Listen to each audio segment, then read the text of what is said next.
Conrad, your little D5 dozer is all finished, and someone had asked me about the alarm, the startup alarm on the FSI6 radios that I use on these D5s, and I realized I never really showed anybody the fact that it has an alarm when you first power it up. For safety, because these are really primarily airplane radios, they want the throttle to be all the way down when you power up, and they also want all these switches to be in the up position.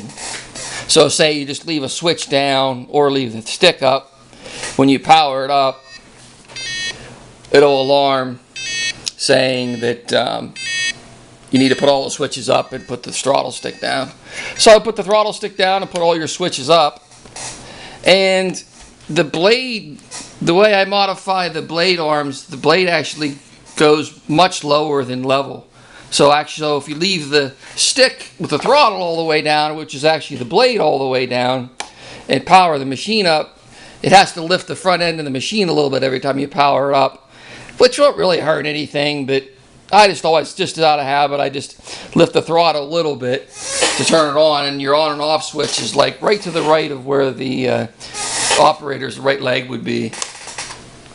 And that turns the power on. And your top right switch here is lights, head and tail lights.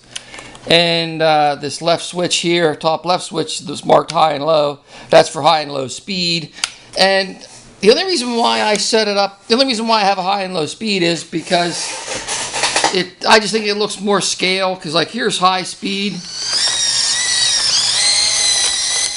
That's kind of fast if you're pushing, you know, a lot of dirt. So here's low speed. So that, yeah, I just think it looks more scale. And like I said in other videos too, some people don't understand when they get them that the tracks are noisy and they crunch a little bit when it's new. I put tall drive pins around on the sprocket, which is why the tracks never slip and have such good traction.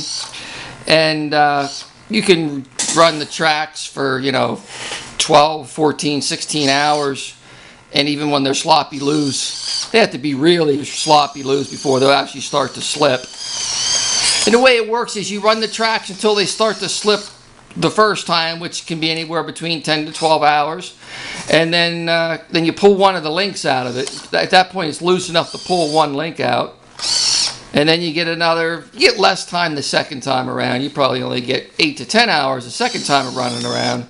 But I've heard people take 3 links out, but I usually take 2 and just throw the tracks out and get a new set of tracks. And you can get the tracks right from BruderParts.com for, I think it's like $11 for a pair of tracks shipped, because they don't even charge you for shipping. And your charging jack's over here. Here's your charging jack, and it's a 6-volt nickel metal hydride pack that you'll charge at 1.5 amps. And you opted not to do the recharging batteries or the charging jack for the transmitter, but all you got to do is throw 4 AA batteries in it, and that'd probably last you for weeks. So you're all set and good to go, and I will box this up, ship it out tomorrow morning, and I will email you the